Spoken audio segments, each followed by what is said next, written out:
To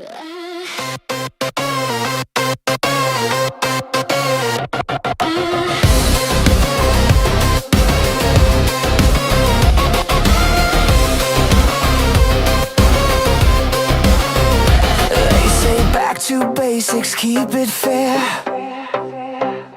Just a warm, dry home away where rent jumps yearly, no apology. Ay, market adjustment theology. They say be grateful, smile, behave. While landlords get another tax break,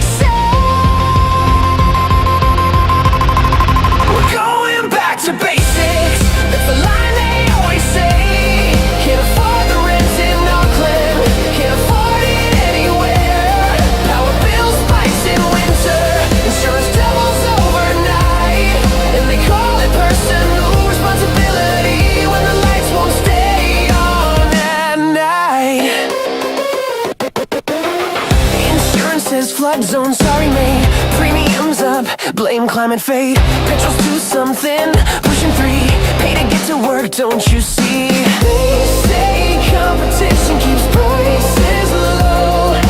Funny, only one power company where I go. We're going back to basics, but the basics cost your soul. Can't afford the petrol, can't afford the power, can't afford to fill the trolley full. They say just shop around, say budget smart. When countdown pack and say new world on the card. This isn't living beyond our means, it's living inside of it.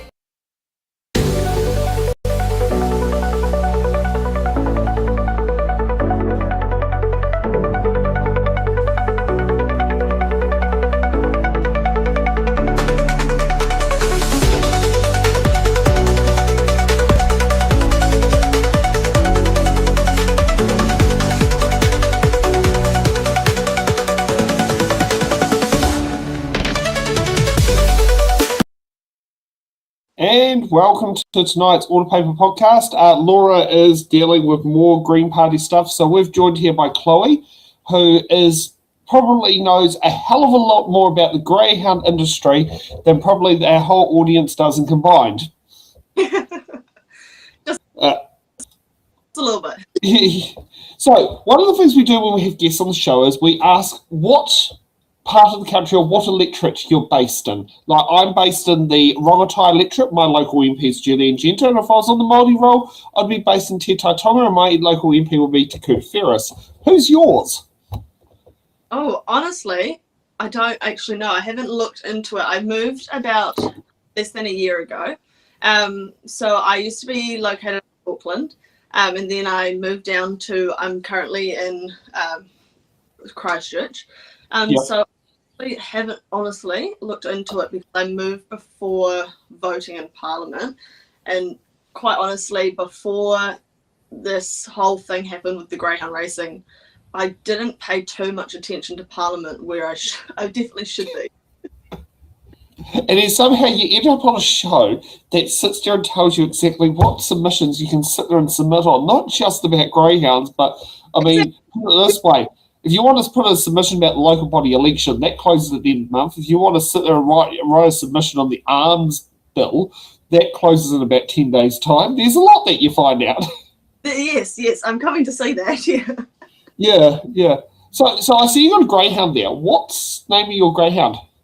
This is Kevin. Very good race dog. I've got 4 inside my house. I've got 1 including a foster, so I've got 3 of my own and then a foster dog. This here is Kevin. His race name was No Keeper. He is the best dog I've got in the house race-wise. So he earned over $300,000 in stakes. And then my other 2, one of them only had 1 win, so she wasn't a very good race dog. But decided that she no longer wanted to race. So she used to run out of the boxes, turn around and come back to whoever was handling her that day. So, sides of the scales. Oh, okay. Yeah, that's something you don't tend to think about. No, it's not. No, I mean, I'll be honest. I've not really watched greyhound racing. It's something I've not had. I love seeing the dogs at the A&P shows. Like that's my interactions of greyhounds. Is like it's the post racing life. Yeah, I think it's not something people realise is either still going on or they haven't really looked into it. And a lot of they foster for a rehoming organisation called Greyhounds. We'll go to like A&P shows or events and stuff, and a lot of people are like, oh, you know, and they didn't even realise they were adoptable, pretty much. Yeah. No, I mean, I just hope we have a successor plan for them because, like, as soon as I was like hearing the bill, I'm like going like, oh God, are we about to lose a dog breed? Because it's like, you know, they're not just about racing; they can do a hell of a lot of other things. Yeah. It's very uncertain at the moment. Like even people within rehoming that organise all of that have no information as to what's happening. So it's just, to put it plain and simple, we just don't know what's going on.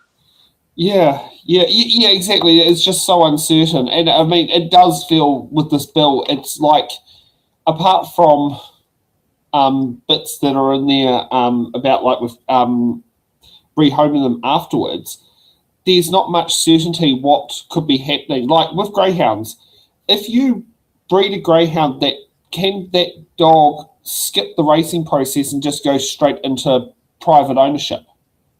Technically, it could.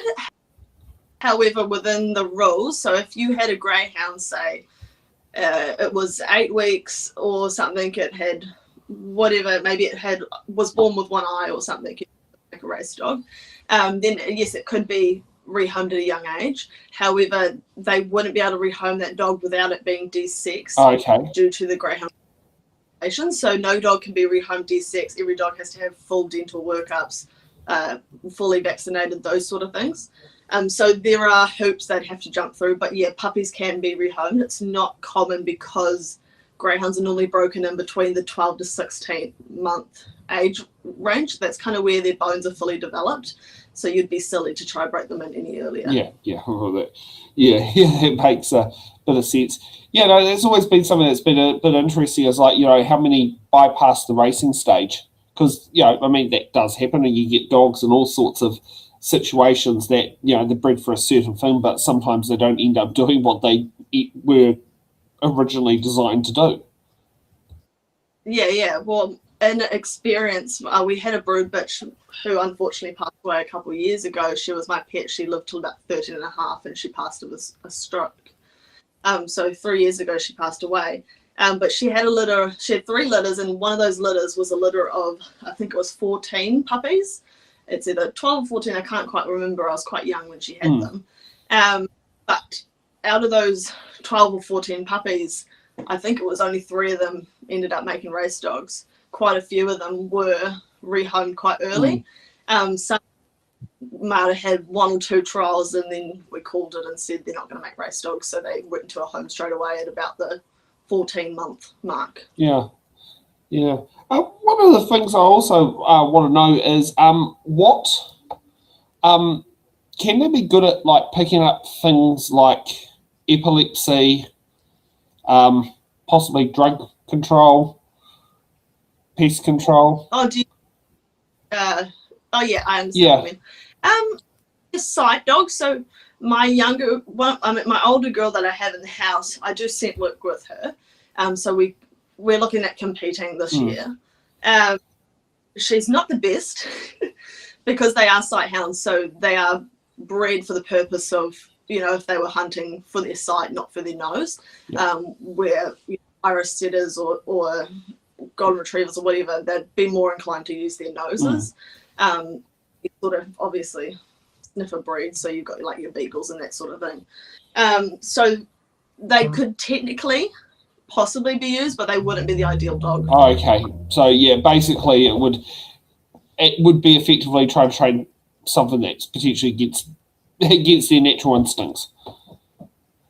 Yeah, you'd be more like a lot of people, which I wouldn't recommend to anyone who gets a greyhound, but a lot of people who hunt rabbits down here is quite popular because there's so many in Christchurch.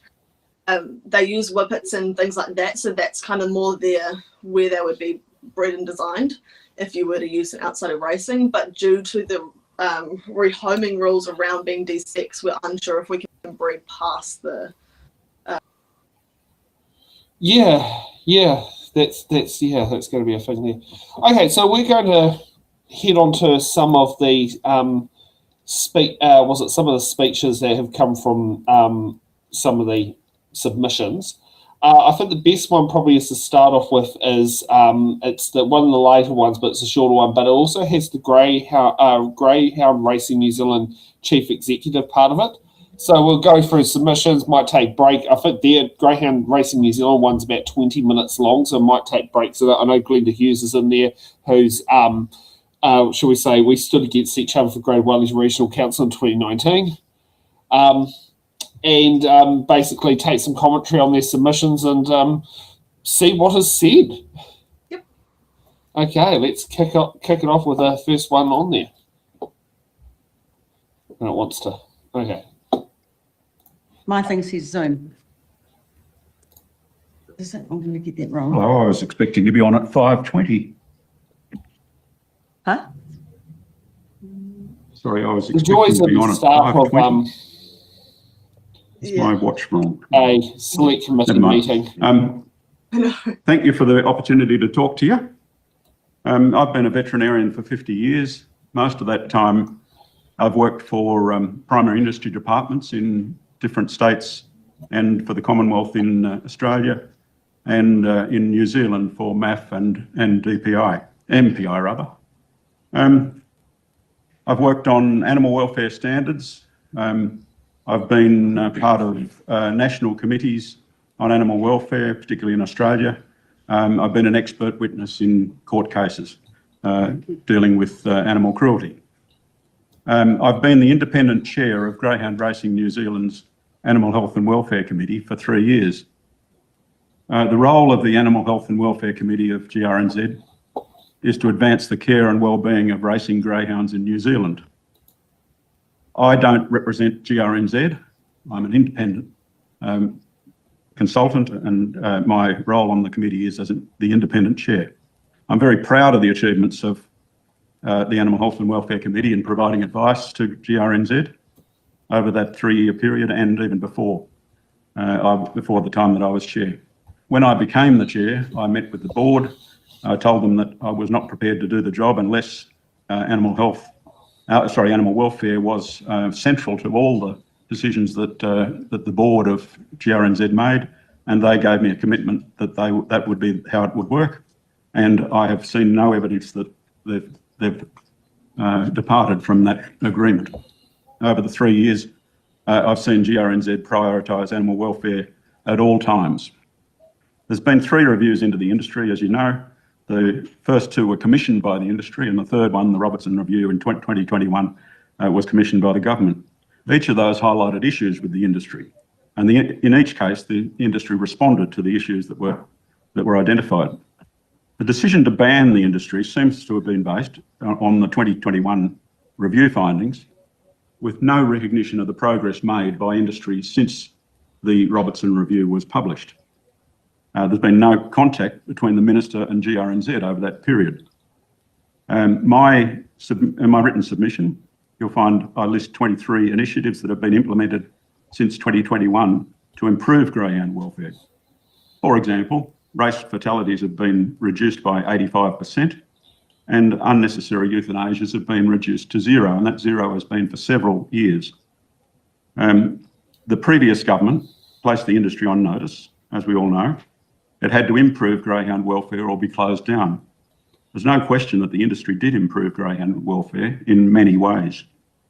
Serious injury rates in New Zealand are comparable or lower than Australian greyhound racing, and they're lower than in both of the horse codes, either of the horse codes.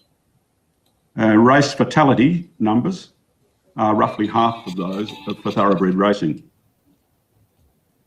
Even since the announcement of the closure in December 2024, greyhound welfare has been improving. Injury severity is declining, and in the 2 most recent quarters, the moderate to severe injury rates have been the lowest ever recorded. The industry has been prevented from improving further. With the possible closure hanging over its head for 3 or 4 years, it could not invest millions in a new planned safer track at Ashburton, for example, to replace the Addington track in Christchurch. It was not possible for the board to say we're going to invest, I think it was $9 million in creating a new track, which would have been safer when the industry was under threat of closure. Or in new straight tracks. It built a new straight track in Wanganui, opened in 2023, and the injury rates there are about half that of the curved tracks. You've heard a lot about straight tracks already, I know. So I'm against the closure, but assuming the closure will happen, fair compensation must be paid. Over 1,000 people will be deprived of their livelihoods directly, plus there's a lot of other businesses which depend on income from the greyhound racing industry. Often the families that will be affected have been in the business for generations. They're often in rural areas where their specialised skills are not readily translated into new employment. Compensation is not just a moral and ethical imperative, it's required by the government's own legislation, the Regulatory Standards Act, Section 9, Part C. I've heard that the industry shouldn't be compensated because the industry's been on notice for 3 or 4 years. Yes, it has been on notice, but it was under threat of closure if it did not address the issues raised in the reviews. And all the participants in the industry could see progress that had been made in regard to greyhound welfare. So the decision to close down was still a surprise to most of the industry, and it was a surprise to me. I thought the industry had done enough to be able to maintain its existence. Hannah, I'm just going to say, Alan, before you carry on, that we're just about at time. So if you want, and I know Miles Anderson has a question, so if you want to wrap up now, we can take a question. Otherwise, I will wrap up. I understood I had 10 minutes. Yeah. So fair compensation must be paid if the industry is to close.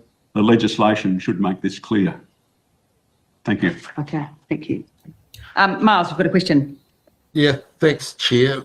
Alan, we've had a number of submitters today talk about injury stats, saying that a lot of them are hidden because they happen in training or off the track, so they're not included in the general statistics. Could you enlighten us, please? Yeah, I think there's some truth in that, but I mean, there's also an enormous amount of misinformation about statistics. We heard a minute ago that what was the figure? Was it 650 dogs were euthanized?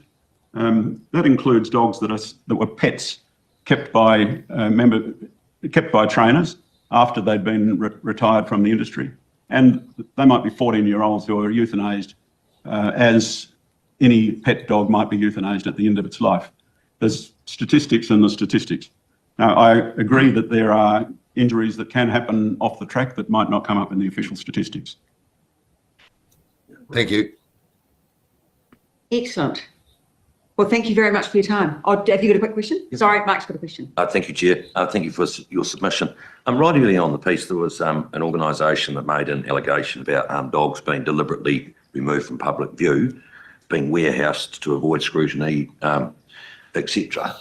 There was no evidence provided. Have you got any thoughts on that? I didn't hear that submission, and I don't really know what it's about. Yeah, it's a written in the written submission. Oh, okay. Greyhound dogs are currently being crated in substandard conditions, deliberately removed and being warehoused to avoid scrutiny. Would you? Okay. Well, look, every training premises is visited once a year, Yep. at least, by the RIB inspectors, and they're tracing every dog and ensuring that it's there. Yep. I can't see that that's going to work. So that's not possible in your... Well, it would be difficult, and I don't believe it's happening. I can't say categorically. Thank you. Okay, so we've got some on one of the submissions there. Any comments you want to make before I ask some questions? I don't think so. Not that come to the top of my head, but if you have some questions, feel free. Straight track versus round track. What's the distance from a straight track and a round track? That's a difficult question because it depends. So we have 3 types of tracks. So we've got the straight track, which is obviously straight. We have what's either a horseshoe track or a one-turn track, which is generally a larger circumference or a larger circle, which has not as tight a bend as what we would call a 2-turn track, which means that they call it a 2-turn because if you have a middle distance race, which is basically the 400 to 500 meter mark, a 2-turn track, you'll have to run past 2 turns to make it to the finish line. The 1 turn, you only pass 1. So the 2-turn track just has a tighter bend. Therefore, the 1 turn and the straight tracks have a less likely chance of injury. However, they are all well. So we've got an Addington, we've got a 2-turn track. Because the way that it's maintained with the staff on the track, the surface of it is safe. It's just that the bend is not as safe as the other 2 tracks. So a straight track can only be one distance. It's generally a sprint distance. I believe that the Wanganui one is roughly about 295 meters, 300 meters off the top. Where the other tracks, the circle ones, can be between 295 meters and 700. Okay, I'll see if we can actually, if there's an image that can show what the track actually, like, kind of. Oh, I absolutely love it. Do you mean you forgot to put the W in? Great thing Google does. Yeah, it just seems, the Google images just seem to sit down there and bring in. If you go on to Greyhound Racing New Zealand, which is grnz.co.nz, I think it is, and you go under, there's a tab at the top that will say, I think it's tracks and something. How do you spell it?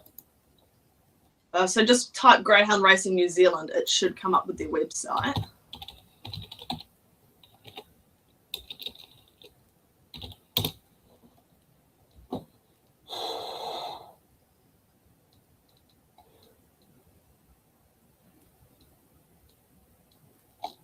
It brings up a whole heap of other things in there first.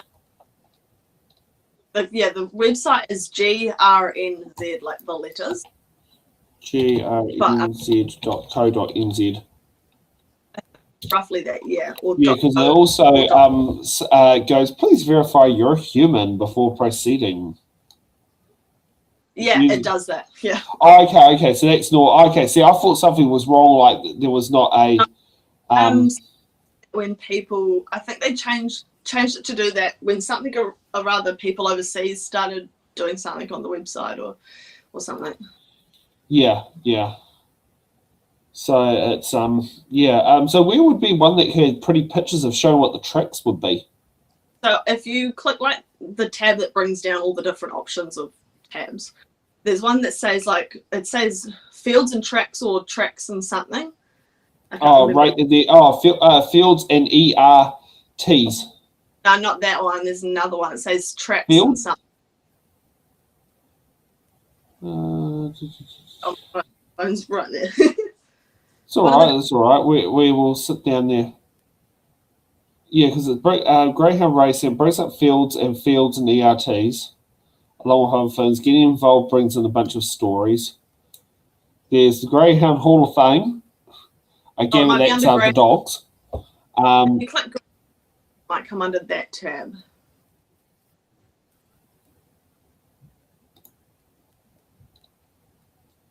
Okay. Yeah, I can't remember off the top of my head. I know it's. No, it's all right. I mean, it's exactly. It's just one of those things. Can we pull off something off the fly? It's not quite going to plan. No, it's on there somewhere. And anyways, it has the list of different tracks in New Zealand. So you've got your Auckland, you've got Cambridge, Palmerston North, Wanganui, and you've got Addington and Invercargill. And it has pictures of different looks of the tracks. So obviously the Wanganui straight track would be a straight, and then you've got Invercargill, which is a one turn, so it's a bit larger than the Yeah, no, it's brought up there. I mean, the one that gets me in Auckland, it sounds like it's what do you call it, in the middle of a CBD. Well, it's not CBD, it's Manukau City, but still. Yeah, the Auckland one sits down there and you just go, hey, what? But yeah, the rest of them actually sound like proper race tricks. Yeah, the Manukau ones. Yeah, it actually is quite interesting. Not sure if there was a no, it was a meeting. It wasn't a race, but there was a meeting there today in the Auckland one. Oh yeah, there was a race meeting there. Yeah, every Sunday. Yeah, and there's also and there's one tomorrow in Christchurch at Addington Raceway. Yeah. Oh, we haven't been able to quite see a track of what we would be. Shall we get on to Glenda Hughes' submission? Yep. Yeah, get to see great friend Glenda. Thank you very much for your time. Thank you. We now have Glenda Hughes in person for 10 minutes. Welcome, Glenda. Can I just have a little bit before we start? Absolutely.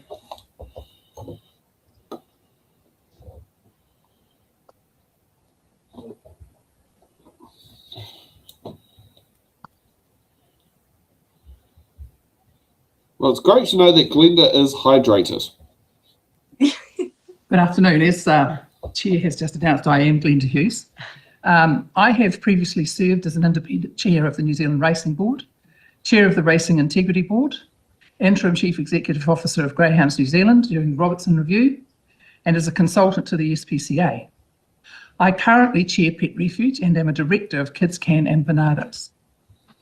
In 2017, during my terms as the Racing Board chair, I initiated the Hanson Review as an independent organisation from the Racing Board. So I guess it's a racing industry initiated it, but not Greyhounds.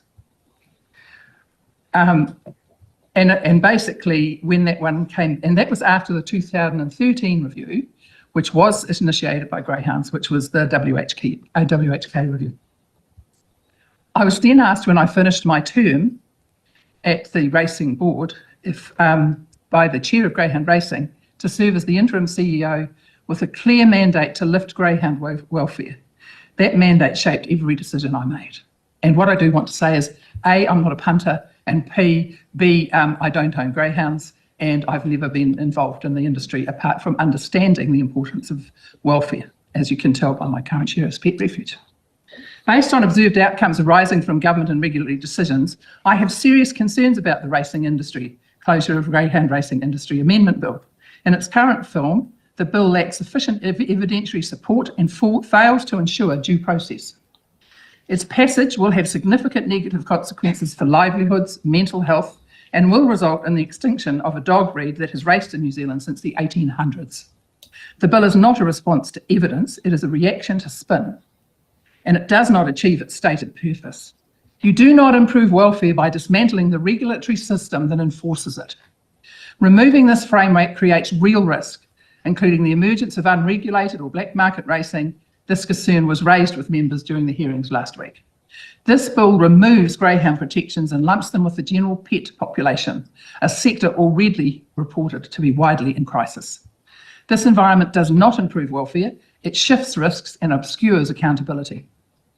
This matters because tens of thousands of companion animals are already being euthanised each year in pounds and shelters, often due to overcrowding and constrained resources. No one knows this more than the SPCA, which no longer publicly shares its euthanasia numbers. Its head of advocacy actively lobbies government ministers to close greyhound racing, while the crisis in the companion animal sector, which struggles to reduce harm and euthanasia rates, is surely the country's more urgent problem. Policy development should not be outsourced to advocacy organisations, however well-intentioned they are. The regulatory impact statement acknowledges that the industry should have been consulted and was not. It explicitly identifies material risks to livelihoods and mental health, yet the bill fails to address them. I say this with respect for the institution of Parliament. This risks becoming an example of lawmaking divorced from consequences. The Thoroughbred racing industry's new flagship welfare initiative is a purpose-built horse crematorium which boasts a double burn chamber. Having personally overseen world-leading greyhound welfare reforms, transparency and lifetime traceability, I find it jarring that these achievements are ignored while a horse crematorium is presented as life after racing. There is also a glaring double standard. Domestic greyhound racing is to be shut down while Australian greyhound racing continues to be imported for gambling purposes. Perversely, profits from overseas greyhound racing will be used to fund the domestic horse racing. I added this in because members have asked why more tracks were not built earlier. Under my leadership, the Wanganui track was closed, the original Wanganui track was closed. We then undertook extensive consultation with both local and international experts across multiple disciplines to ensure any straight track design genuinely reduced injury risk. There was no point in just building something without the evidence and the research. This included curators, soil specialists, veterinarians, engineers, lure drivers, trainers, and Professor David Eager, a leading academic authority at the University of Sydney, on injury prevention and causation. The straight track project was then delayed, not by lack of intent, but by land acquisition challenges, COVID lockdowns and significant flooding. Once land was secured and all expert advice reviewed, construction of the Wanganui straight track commenced. Following its completion, planning for a second straight track in the South Island, which has already been discussed. As part of this, I'm normally brought in to fix systems. That's why people employ me. I've been employed in many organisations for doing that. That's what you see with the Pet Refuge one and the Kids Care one are two examples of systems that I've actually worked on. So I would like to propose that a fair and workable middle ground might be worth considering. I found when I was dealing with the people in Greyhounds, they were extremely helpful and extremely responsive to all of the changes, and some of those ones that I brought in were pretty tough. And I feel quite guilty about the mortgages that some of them have taken out to make sure that they were living and keeping up to the standard that we were demanding. Targeted evidence-based reform, including limiting racing to one turn and straight tracks. There is also a lot less injuries on the bend of straight tracks as well, as long as the boxes are far away. I never thought I'd be able to talk about stuff like this, I have to tell you. As well as where you place the starting box and all of those things can make a huge difference to injury. As a former athlete, I was able to understand that, and it actually made real sense. So I just think including limiting racing to one turn and straight tracks would continue reducing the injuries, protect the livelihoods and prevent the extinction of the breed. People don't seem to realise that in about 5 or 6 years there will be no greyhounds to wander around as a pet, and I won't be able to have one in my old age. It would also preserve the welfare gains already achieved and the industry's substantial contribution to our economy. If the ban proceeds, regardless, fair compensation must be provided to those who invested in good faith. Just to ease my conscience a little bit, but for the bigger reason, believing there would be proper and impartial process. And the continued importation of overseas greyhound racing must end if that happens. Fantastic. Thank you very much. We have a question from Cameron Luxton. Thank you, Chair. Thank you, Glenda, for your submission.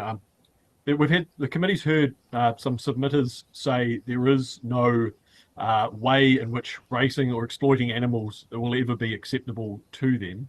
Do you feel that even if a compromise such as the one you were suggesting, if that was to happen, that would ever alleviate the concerns of the people who seemingly want to end greyhound racing? No, as a former police officer, I'm extremely aware that there are people, and I admire them for them, and I accept their right to be there, that are tied into a specific, sometimes ideology or a specific view. So I don't think whatever the committee does with those people that you will change them, and I accept that that's their right. Do you have a sup on that, Cameron? No. Okay. Tangi Utikiri. Thank you, Madam Chair. Thank you, Glenda. Given your background in this industry, one of the things that Greyhound Racing New Zealand have suggested is if this bill does proceed, that actually the role of the MAC is not best aligned to deal with transition, but Greyhound Racing New Zealand itself would be. Do you have any thoughts or views on the suitability of either, given the fact that you've been involved in a number of different sort of avenues and worn many hats? Yeah. No, I certainly do. I have to admit that when I got into greyhounds and found out the complications of and the importance of how those dogs are looked after, the fact that they are very different, the fact that the business is different, it definitely needs to be run by people that actually understand how it works and how the dogs work. And I would definitely say that the current staff at Greyhound Racing New Zealand, although I must admit a conflict of interest here because I employed some of them, would be the right people to be actually doing that. And as for the rehoming program, which had started before I got there, the people that are running that rehoming program are just excellent, and it would be absolutely crazy for it to go to anybody else. Fantastic. Thank you very much. And thank you for taking the time to sit here all day and listen to everything. Well, I'll just change back to the full screen mode. Glenda's bang smack on the money? Yeah, pretty much. Yeah, yeah. It's like you definitely could tell when I mean, I've dealt with Glenda in different situations. I know some of the stuff that she's been public about, her fix-it stuff. I know some of the private stuff that she's been on there. And the interesting part is this will upset a lot of national people out there. The number of times she's gone out and backed for the Labour Party as a former National Party member. Yeah, it's some very interesting things in there. I also partly wonder if Winston Peters is doing this out of spite, because Winston Peters and Glenda Hughes don't like each other. Yeah, there's a lot of different theories in regards to what's going on behind the scenes, because the way that he proposed the ban just didn't really make any sense to why he was. It came across as like a knee-jerk reaction. I mean, its first reading was read under urgency, and I don't even think the bill sat on. Like, normally when a bill is presented, it has to sit there for a week before you can actually have its first reading. So that's when it gets introduced to the House. It sits at the front in that section there where the clerk, in front of where the clerk sits, and MPs can pick it off. I don't know if that bill itself, if it was, because it was. Its first reading was held under urgency, but I'm not sure if it was introduced under urgency, which bypasses the rules. Yeah, I wouldn't honestly know in that regard. I'm not too up to the politics side of it. And urgency is just what I'll put it this way. I can't stand it. As someone who wants transparency in our House of Representatives, I can't stand urgency. There are some places where it's appropriate, but it's been used too much. Yeah. It's a bit like what do you call it? Your boss tell you to stay extra late with no notice. Oh yeah. That's the best way to describe it. It's unplanned overtime. It's even the way that he passed when he brought out the announcement. What was it? Whenever in December that he brought it, and then he passed the bill or the rule. The first reading stage, or just the rule where he put in that that was already an established rule within Greyhound Racing New Zealand, and all LPs abided by it, and no one unnecessarily euthanized a greyhound, but if they did, there would have been serious consequences. So the way urgently put that bill through made it seem as though greyhound racing participants were euthanizing greyhounds for the sake of it. So the way you're describing it is like he's made an announcement of something that was already in law and making it out it wasn't? Yes, yeah. So it was a rule within greyhound racing, but it wasn't a rule in Parliament. Does that make sense? Yeah. Someone brought this bill basically to say that we were euthanizing all these greyhounds, but we weren't, and he rushed this bill through when it really wasn't necessary. Yeah. Now, before we proceed for the next one, which is the CEO of was it Greyhound New Zealand, our lovely friend from the hut, we call him Lord Alex of Super Chats, has asked some questions. Now, I don't know whether you probably know much about what's happening with roading projects in Wellington, but Alex would like your opinion on your take on fast track with the Petonian Grenada Link Road and the Cross Valley Link project going for under fast track approval this year, and if successful, it means consultation with affected parties will be reduced and questionable.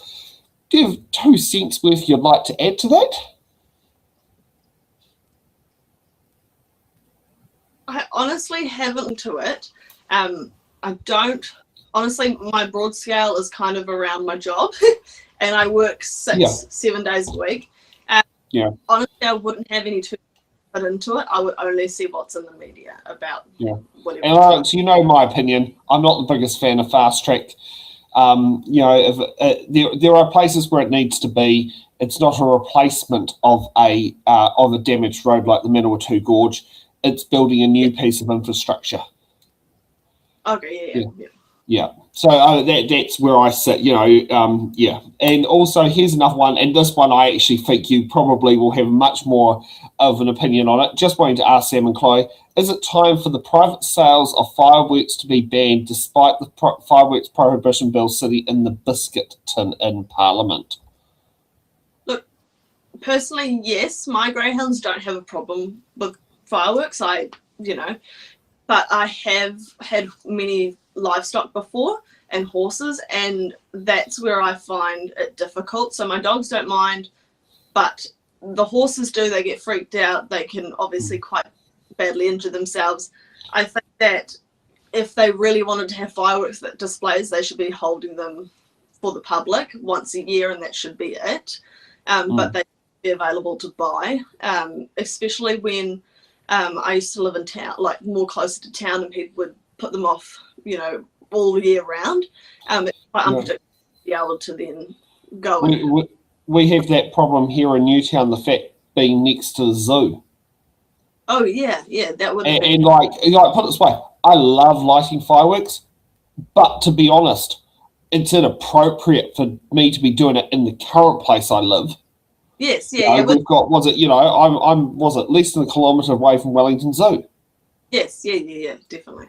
And I mean, okay, it hasn't happened in my lifetime, but apparently there has been a point where a tiger or a lion had escaped and the police had to chase it.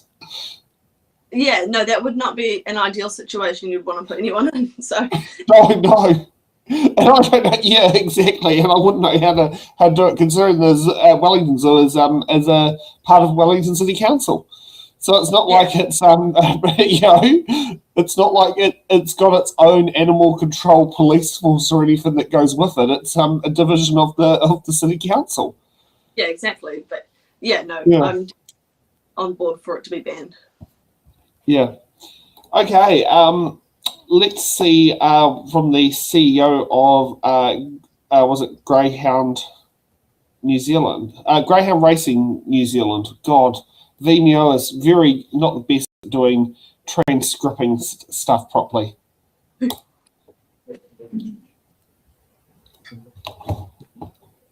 Okay, so last submitters of the day, Greyhound Racing New Zealand. We have you for 20 minutes.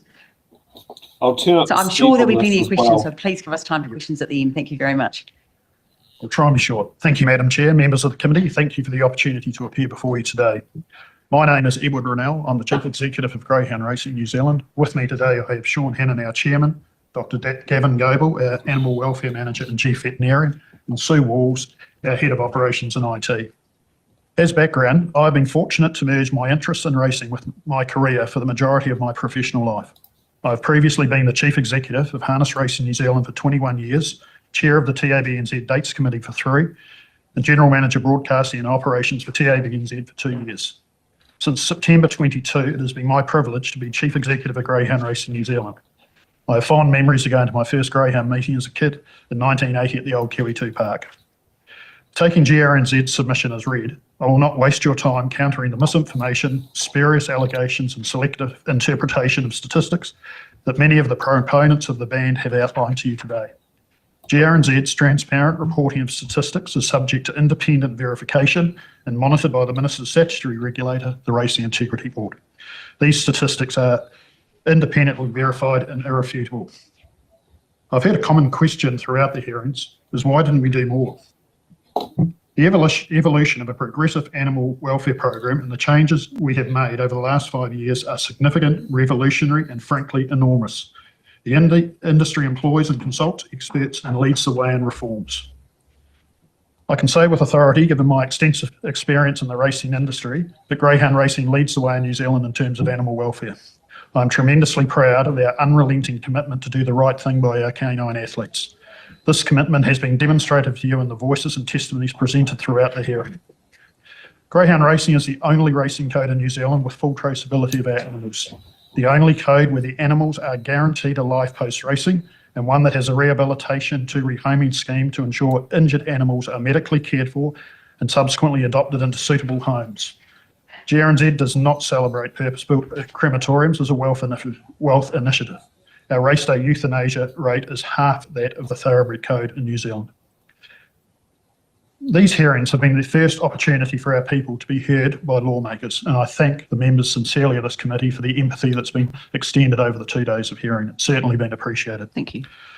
The fact that the minister responsible for this legislation can arrive at such a decision, devastating people, dogs, and economic activity without any engagement with the industry, is an indictment on New Zealand's political processes. It has made me and many question our faith in our political systems. You, good people, have the ability to restore that faith. Over the last 2 days, members have heard the harrowing and confronting submissions from our people. I do not need to repeat these. I could never convey them as passionately or as eloquently as these genuine, hard-working New Zealanders that are impacted by this decision.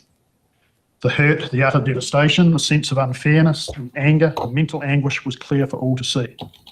Family units ripped apart, lifetime investments obliterated, generational commitments and passions wiped out. You have to ask why. To win a few more votes, secure more funding for the protected equine codes? I don't know. Only one man can answer that, and he refuses to talk to me. The legislation before you reflects the shoddy way the Minister's office and the officials have approached this decision. The Ministerial Advisory Committee was appointed in December 24, and one of their key responsibilities stated in their terms of reference was to create a transitional plan for the closure of the industry. 14 months later, there is no plan and it is still work in progress. You and your parliamentary colleagues have been asked to pass a bill now and manage the consequences later. It's not good enough. Such a plan, while it will be complex with a myriad of issues to be considered, has to be done. The bill is due to take effect in a matter of months. Where is the plan? This is MAC's responsibility, not GRNZ. This ongoing certainty as to what is going to happen in the very near future is causing great distress amongst our participants and negatively affecting the health and well-being of our people. It is a ban without a plan. The process is absent due diligence, and I urge the committee to hold the Minister to account on this. He is asleep at the wheel. If closure is to happen, which we are opposed to, it must be done in a fair and principled manner. At our first meeting with the Ministerial Advisory Committee, Chair Heather Simpson made it very clear that there would be no compensation for industry participants and that we had 18 months to scale down activity. This without even having passed the bill. It is hard to escape the conclusion that the timing of the proposed closure was set more on the basis to occur just before the coming election, rather than what was logical in the best interest of the people and the dogs. As outlined in our written submission, our participants have incurred costs and invested heavily, in many cases their life savings in good faith. They have invested in breeding and racing greyhounds at considerable costs, only to have careers curtailed by hasty and premature closure. They have invested in greyhound equipment and upgraded facilities to meet our comprehensive welfare standards.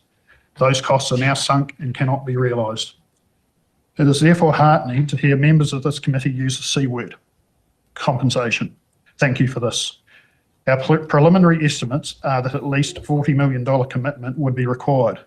We would welcome the opportunity, however, to provide a more defined analysis once the government confirms its appetite for fairness and justice in looking at this. There is ample precedent in New Zealand law for such compensation. There are other key matters in our submission that require your consideration, chiefly the absorption and wind-up of legitimate incorporated societies and the illogical double standard with the import of overseas greyhound racing. The Green Party has already stated this is unacceptable, and I thank them and acknowledge this. Finally, Sir Bruce Robertson made a statement in his 2021 review that if closure was to be seriously contemplated, then a full-scale inquiry will be required to assess all the consequences. Why then has the industry not been extended this right? We would welcome such an inquiry. Surely before you wipe $159 million from the economy, cost 1,054 hardworking people their jobs, and destroy families and communities, you must be sure you are basing this on the right information, not prejudicial personal political agendas. One wonders, would Mr. Peters have been emboldened to make this decision if the SPCA hadn't offered him assurances they would not be calling for a ban on horse racing? Personal convictions by the Minister and his advisor John Johansson are not sufficient to write laws. I implore this committee, dedicated people who entered politics for the right reason, to ignore party lines and make a statement. This style of lawmaking is not okay. Please reject this bill and have the industry reviewed objectively and fairly. Thank you for your time, and we welcome your questions. Now, before we get to hearing the select committee questions, imported greyhound racing, is that the TAB, trackside, broadcasting and accepting bets on Australian, for example, greyhound racing? Yes, yeah. So you obviously can bet overseas on Australian greyhound racing. On 20%. Yes. You overseas on Australian greyhound racing, and TAB will give a percentage. I'm not sure exactly what it is, but to each code. So the horse codes, thoroughbreds, the harness percentage, and so does greyhound racing. So it's a percentage of income, to my knowledge. But the government also gets a percentage of that. And it's 20%. I can tell you that percentage because I'm not sure exactly. Yeah, gambling duty is 20%.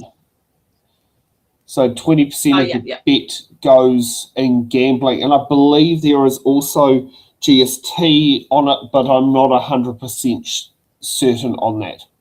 I think, Yeah, but I definitely know the gambling duty is 20%. Yeah. I just know that it's a certain percentage. Like the greyhound may be lower than the horses, but I'm not sure. Exact. But yeah, because that's something that's like being said in there, and for people who don't follow gambling or follow greyhound racing or horse racing at all, imported could mean all sorts of things. Yeah, and that was just something in there, because you don't physically import the dogs into New Zealand, you import the race into the system. Yeah, a lot of people, you can't anymore, obviously, with the ban, but greyhound racing imports from Australia was a large thing because they have such a large amount of dogs over there. A lot of them aren't competitive over there, so they may send them over here, like the owners will send them over for a trip, and then once they're retired here, they will go through a rehoming program. It's a bit different over there. To my knowledge, if you have a greyhound exported out of New Zealand to Australia, they cannot go through the Australian rehoming program. They either have to be rehomed privately or they have to be sent back to New Zealand to go through their rehoming system. So it's a bit different how they do the rehoming. But it just sounds so complicated and confusing. I know, it is. Because, it's already bad enough, having to put a dog through quarantine to go for, I don't know exactly what our rules are for Australia. I do know with other countries it can be up to 90 days. I think I could be wrong. And I mean, if it's in a quarantine situation, the dog ain't training. No, yeah. I know it's not as strict dogs in and out of America and that, but they do some sort of quarantine in that. I haven't imported a dog for donkey's years, so. Yeah. And the only reason why I know about the 90-day rule is I've known people who have moved pets from both the UK and from the United States, and it's about 90 days that they sit in quarantine or isolation before they are able to be released into society. Yeah, I think the American one's higher, I think, because of the rabies and that, where they don't have that sort of risk over in Australia. Their system's garbage. Yeah. I mean, put it this way. We had one of the best dog control systems for, was it Hydatus? I think it was, back in, this is what led to why we pay dog registration fees. Because we actually used to get a service for it. We don't now, but we used to.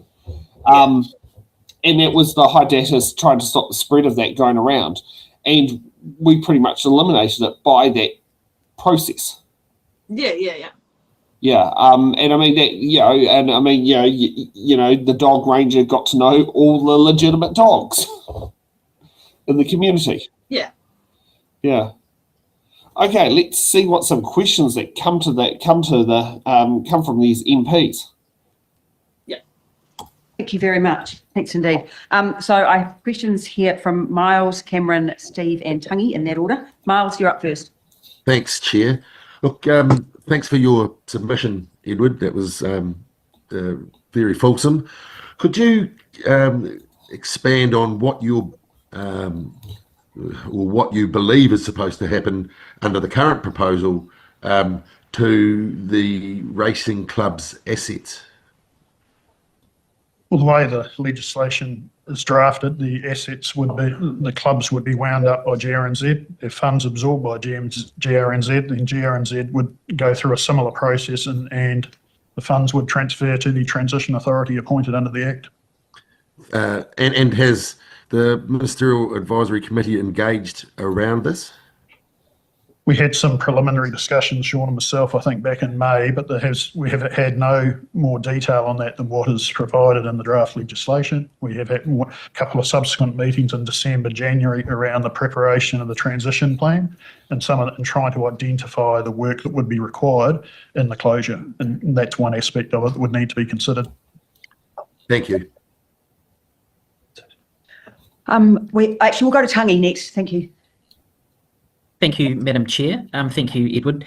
I asked Glenda Hughes about the placement of either Greyhound Racing New Zealand or the MAC to, in the event that this bill does proceed, deal with the transitional sort of phases. Now, you've alluded to this specifically in your written submission in terms of Greyhound Racing New Zealand being best placed to lead out that particular phase. Just giving you an opportunity to perhaps elaborate a little bit more in that space. Yeah, so we provided to the MAC committee an outline back in last April of how potentially rehoming could be conducted following the closure. And what we were advocating with that is that essentially most of Greyhound Racing structures could be maintained to manage that process along with our adoption, the adoption agencies.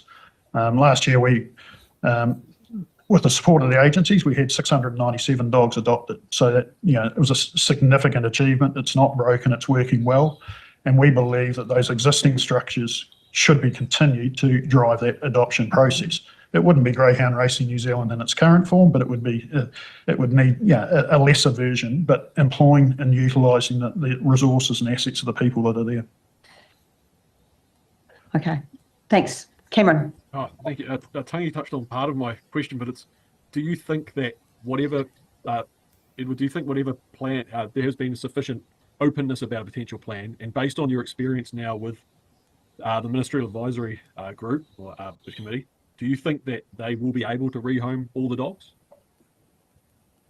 No. It will take, the rehoming process, when we looked at the papers on which the government made this decision, the assumptions were that the population would be rehomed by 31 July 26. I think the MAC committee, when they started to review it, we quickly identified that was very unlikely and almost impossible. And I think their report indicates that it will take 2 to 2.5 years post-closure to achieve that. In terms of, are they the best people to drive that? Well, they were appointed in December 24. As of today, we don't have a transition plan. They only advertised for a establishment lead in December of 25. So for 12 months, I don't believe there has been sufficient progress. Thank you. And I'll leave it there, Chair. Thank you. Oh, thank you. Okay, Steve, do you have a new question? Yeah, thank you. I do, Madam Chair, and thank you, Edward. Good to see you all here, and I appreciate you've been here for all of the hearings. In terms of understanding your core position, but where you usefully make key recommendations on how things should be done in your submission, if there is severe closure, you suggest that it be extended, the closure date, from the 31st of July 26 to July 29. I wonder if it wasn't the full 3 years, but was 1 year or 2 years longer, whether that would still be beneficial. And my second part to that question is there a risk if it's 3 years that then the breeding of new greyhounds would begin again? I think if there was to be a ban, but it was to be extended, there would need to be a ban on breeding so that we don't have more dogs coming in. However, the 3 years was to ensure that dogs that have been bred can have a full career. A dog generally starts racing at 18 months, and on average they race through to up to 4. So the extension would, and we would have had pups born in January 25 that probably will not race before the ban comes into effect, that were bred in good faith. The key advantage in having an extension is you actually still provide the benefits of trainers continuing to race their dogs. There will be income coming in for the trainers, and they can then look after their dogs that are in their kennels or waiting to go into the Great Mates scheme. So it provides the income for that to happen. If that doesn't happen, and you just have no racing and you have dogs sitting in kennels held by trainers waiting to go into Great Mates, they will need to be reimbursed for that on a per day basis because they've got no income coming in from racing to feed the dogs, pay staff and ensure the welfare of those animals. I'll just sup on that, Madam Chair. Okay, I'll just go first if that's okay. Oh, you go. No, you go, Steve. Yeah. It's a quick sup on the finances of it, because there has been a suggestion that if there is going to continue to be income coming from the Australian gambling, that should go to Greyhound Racing New Zealand to pay for that sort of thing. Wouldn't be that the other way to do it? Yeah, well, effectively, that's the income from that under the current funding arrangements, under the Tri-Code funding agreement. The TAB makes a profit and makes an allocation to the 3 codes, and they determine the split. Within, Greyhound Racing gets a share of that. Our market share is just around the 13 to 14%. I think our funding's just about 12.5%. So the funding from that enables our ability to pay for our welfare initiatives, but also maintain and pay stakes and the like. But on its own, just to add to that, it's the income alone from Australian racing is insufficient to cover the cost to close the industry. So to rehome 2,500 odd greyhounds over the next 3 years, we estimate somewhere between $40 and $50 million. If we were going to fairly and reasonably compensate participants, then potentially there's another $40 to $50 million. Someone's got to pay for it, and there's nothing in the bill that indicates who's going to pay for it or how it's going to be paid for. The income we get from the imported racing from Australia is roughly 8 to 10 million a year. So there's a massive deficit that no one's quite comprehending quite yet. And even if we did continue racing, our market share would decline. As the volume of dogs declines, the volume of racing will decline, our income will decline, but we've still got dogs to feed, dogs to rehome, and participant compensation to consider. Okay, I have a start going back to the previous line of questioning a little bit about the you talked about extending it, and that would make it better for all the trainers. And there were some people that raised the issue today about how the investment back into the track would wane as time went on when we knew it was going to be a finite industry. So how would you ensure that didn't then increase? How would you give reassurance to those people that were concerned about it? How would you give them reassurance that it wasn't actually going to have a further detrimental impact on the safety of the dogs? Because of less investment, because of the finite industry. Well, again, it depends on where the income comes from. So currently we spend 8 to 10 million a year on welfare initiatives, track safety initiatives, development. If our income is maintained at the current level, that investment can continue. But there will come a tipping point where if the income drops off, the money's got to come from somewhere else. So someone has to pay for it. And that's the choice. If the money's not there, you can't spend the money on either feeding the dogs or looking after the tracks or compensating the participants, all of which need to be done in a safe racing ecosystem. Thank you very much. Miles, you've still got your hand up? Yeah, I've got another question.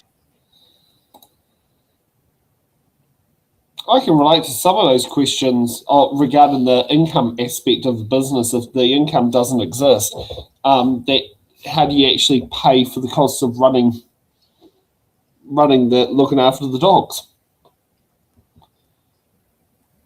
Yeah, absolutely. And a lot of people have staff. So I work for my in-laws. Obviously, I'm counted as a staff member. My partner's counted as a staff member. And then we have my sister-in-law as well and 2 other staff members on top of that. So looking at it from a business point of view, if my in-laws have no income, how are they going to pay the staff whom they need to look after the amount of dogs we have? Yeah. We have roughly about property. So how are they going to sufficiently look after those dogs in need? But then how are they going to also afford to pay for the dogs, because they won't be able to go out and get a job because they need to go look after these dogs. So funding and is a big issue. And especially considering like you said earlier that you've got 3 dogs yourself? I've got 3 house dogs at the minute. Yes, one foster, so that's 4 in the house. But there's quite a few dogs in the kennel. We have about 90 dogs in the kennels. There's quite a lot of the race dogs, so we'd have quite a few older ones that would be, say between 8 to 13. So obviously we wouldn't be rehoming those sort of dogs, so they'll be kept with us for life. And then you've got ones that might be unable to be rehomed because spooky. So we have one spook, he's likely to stay with us, and that sort of thing. So you get the odd dog that can't be rehomed, and then the train. So when you say spooky, is that someone that gets spooked very easily and basically? Yeah, so have a tendency, so you get the odd, so it's nothing to do with, how they're raised or their racing life or anything. It sometimes comes in breeding lines. It could be in the breeding line. But a lot of the time it's just how the dog is. You get people who are very outgoing, and then you get people who want to keep to themselves. So they're kind of like that. They're a dog that doesn't love to go out and be overly social, and maybe they're a bit wary of new people at the beginning. So we do have one on the property, and he's likely to stay with us, but he's more than happy, once he gets warmed up to someone, to be their best friend. But yes, you're right, and that's that's not going to be exactly easy to try and bring, to get a dog to warm up. I think us humans do the same thing at times, from time to time as well. You don't find them very often because majority of dogs are very easy to rehome. I think it's like % are able to go into home straight away. But you do get the odd one. You can't have everything be perfect. So. Yeah, exactly. And it's good that you actually look after them. You don't go, oh, well, if you can't be rehomed, let's go for euthanasia. It is definitely, it's like, oh, well, here's your home. Absolutely. Yeah, there would be no, it wouldn't be fine to euthanize. And even if, say, it did for whatever reason, you can't go and euthanize a greyhound just for the sake of it. You have to have medical, so a vet has to give you the advice for the welfare of the dog. So you can only euthanize on the case of advice. You can't just euthanize because you want to. And even then you have to apply to greyhound racing, and they have to sign it off before you can go ahead with the euthanasia. So it is a good jump through if you needed to euthanize a dog, unless it was an absolute emergency. Okay, let's switch to a different one. How comfortable are you watching yourself? Oh, I'll cringe, but you're welcome to go for it. Okay, I'll be interested on it. Yeah, I know it's not always easy to watch yourself. Yeah, I've done my little bits of submissions over the years. Okay, that's the one I want.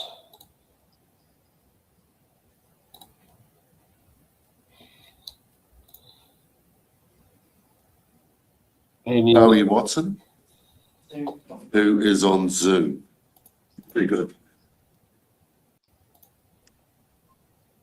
Oh, hiya. Good morning, Chloe. Welcome to the Primary Production Select Committee. You've been allocated 10 minutes for your submission this morning. The committee would have read your written submission. Yep. Time is in your hands, so away you go. Hi, I'm Chloe Watson. I'm a 21-year-old greyhound handler or kennel staff. I work for my in-laws currently. We have about a kennel of 80 dogs. Most dogs, quite a few retired or with the intention of to breed. But obviously with the ban, that's put a hold on a lot of our plans as a operation. Previously, I've worked in rehab and rehoming program. So that's the RTR program for Greyhound Racing New Zealand. So basically that program is ensures that any greyhounds on the track that may do a major injury, they are all sent to a facility. My aunt up north handles all the RTR dogs up there. So basically all their care is funded. Greyhound Racing New Zealand pays for all surgeries. And it just means that any greyhounds that might do a major injury really get the prime care they need. So to my knowledge, Greyhound Racing New Zealand is the only racing industry in New Zealand that has a rehab facility. To my knowledge, thoroughbreds and harness do not.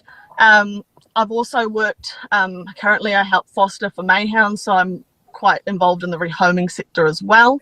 And I've been in the industry since I was 8 years old. Previously, my family trained thoroughbreds, and my granddad has been involved in harness racing as well. So I've got a good, well-rounded idea of all three codes to an extent. When it comes to rehoming, Greyhound Racing New Zealand provide greyhounds that are up to date in vaccinations. They've got a full dental workup just done. Their desexing has been completed, and then they've obviously been up to date with flea and worms and everything else they need. So any dogs that might have any other medical conditions such as corns, pannus, all of that is attended to prior to rehoming. So these dogs are getting rehomed in the best fit health that they can possibly be.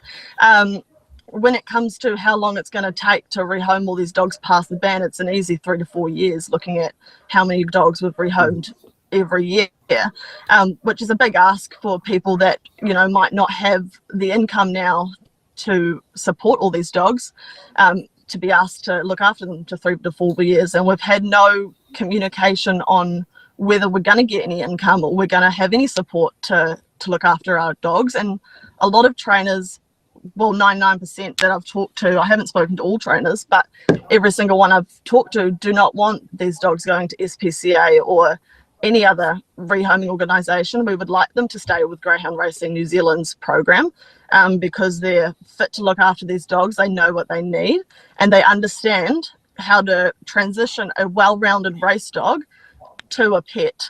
A lot of the time I hear people say things such as that greyhounds are not well socialised and that they are so hard to adjust to homes, which is the complete opposite. I've had a foster in at the minute, and I've had fosters over the years, and they're probably the easiest dogs I've had transition. They're well-rounded routine dogs. They transition well into a home, with the exception of maybe a few dogs. But they're easily to kennel train, they're easy to toilet train. They are the easiest dogs I've ever had. When it comes to adult dogs, greyhound puppies are a little bit of an exception. But when we're looking at the ESC rules, which is the exercise, socialisation and enrichment program that Greyhound Racing New Zealand have, every greyhound has to meet a standard of socialisation, enrichment and exercise per day per year. So greyhounds are well socialised, they're well rounded, and they're really easy dogs to put into homes, with obviously the exception of a few. When it comes to statistics on deaths and injuries, you look at the three codes.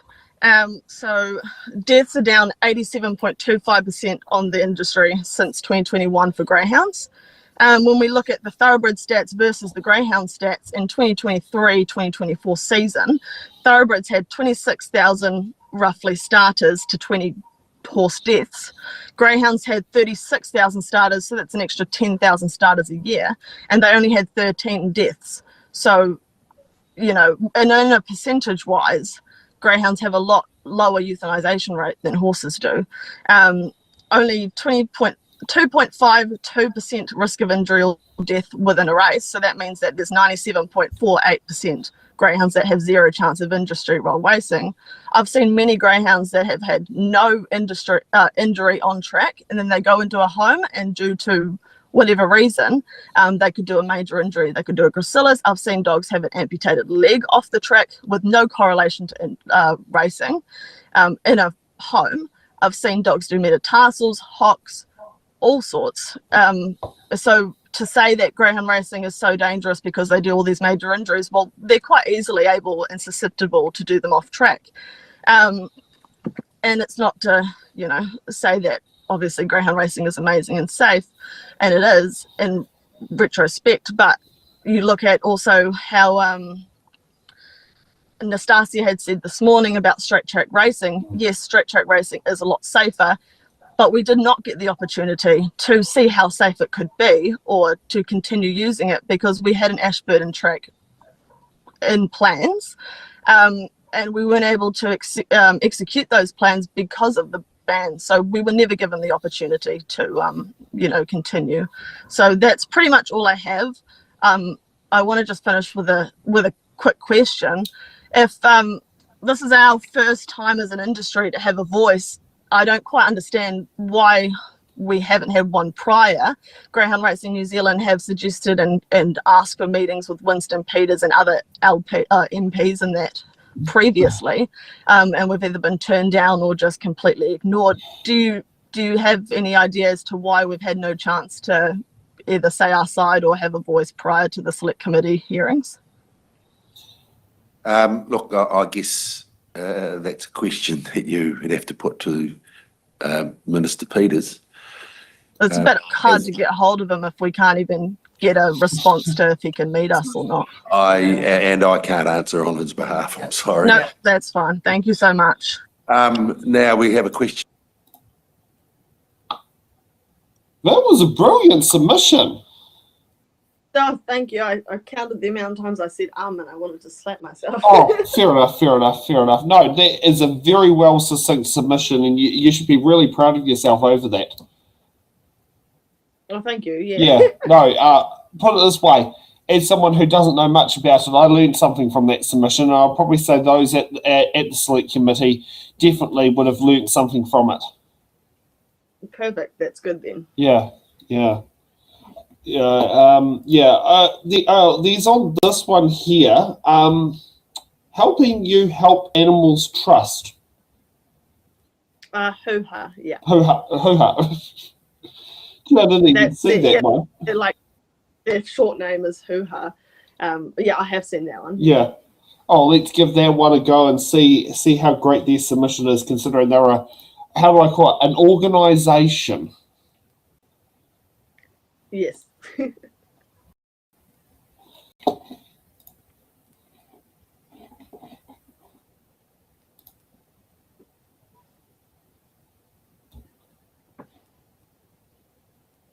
You there, Louis? Gee, it's very funny watching these MPs try to do live streaming. They had in the middle of they had a break and then they came back and they forgot to push live record. So we're still waiting for a couple of people, but I think the first submitter is here. And that sounds very awkward. Yeah. We've done that before. We did It's in the Ballot show last year, and we forgot to hit go live. Yeah, it was a little bit of a mistake. So I know exactly what that feels like. Today. Yeah. Three? Members, 3 members in person. Welcome to the Primary Production Select Committee. Good morning. It's a bit of a mix this morning of members in person and some by Zoom. So you've got 10 minutes. How you use that time's up to you. But if you want questions, I'd suggest you leave time for those. Sure. So it's in your hands, away you go. Thanks so much for having me. And I'm sorry I'm not there in person. I feel I should have. But my name is Carolyn Press-McKenzie. I'm the CEO and founder of New Zealand's leading independent animal welfare organisation, Hoo-ha, which stands for Helping You Help Animals. Thank you for having us here today. So Hoo-ha fully supports the closure of the greyhound racing industry for the sake of the animals. We all understand what racing is. It's the systematic breeding, conditioning and pushing of animals to their physical limits. When you apply that level of pressure to any living being, whether it be human or animal, breakdown is not accidental, it's inevitable. I've actually got a script here that I was going to read, but I'm also really aware that we'll be one of the agencies who possibly can do some of the rehoming when this comes into play. So if at any point anyone has any questions, just jump in, because I think what we have to say is quite important. We're grateful to you for giving these animals who love to run the opportunity to do so without pressure, with their new families and their new homes. For the next few minutes, I'd like to talk to you and take a constructive and solution-forward approach. Over and over, I hear people within the racing industry say that only people within the racing industry understand greyhounds and what they need, and only people within the industry should be allowed to rehome the greyhounds. But this really worries me, as it blocks support at a time where the greyhound industry actually needs that support the most. And who I would like to offer that support. We would love it if everyone would put the habitual and negative narrative to bed. We know greyhounds, we love them, we've been rehoming them for decades. My first job was in the racing industry, working with standardbreds. So I've actually, although I've gone on a journey and now I run a rescue, I've actually lived and breathed racing, and I understand the deep-rooted passion and culture. And please know that my experience comes from first-hand place, boots on the ground, lived experience. We've been inside greyhound breeding facilities, and we've been inside greyhound training facilities. We've seen trainers who genuinely care, and we've also seen the consequences of trainers who do not. At times, Hoo-Ha has held up to 15 greyhounds in our care at once. We know that they're quirky, we know that they're sensitive, we know that they require patience, routine and understanding to transition them successfully into home life. Every greyhound that has been surrendered to Hoo-Ha has come to us for one of two reasons. Either there was no room at GAP or through the GAP program, or the dog has actually failed the behavioural testing and refused entry to GAP or the program. Despite that, of the close to 60 greyhounds who have found their way to Hoo-Ha, and we would love to have had more, it's just that, you know, we're not often given the opportunity, but over the years we've had 60 or so come through, and not one of them has been euthanized. Every single dog has been given the time it's needed to adjust, and every one of them was successfully rehomed. I think the big thing is that at any stage, we have a contract that goes with every animal we adopt. And if at any stage a guardian's circumstance change and they can't care for those animals anymore, we won't let them give them away or on-sell them. The animals have to be brought back to Hoo-Ha. That way we can protect these animals for their future and for their life. During one of the industry submissions, we heard one of the speakers talk about the specialist medical care that greyhounds require. And on that point, we agree, because in our experience, every greyhound that has come into our care has needed substantial medical support.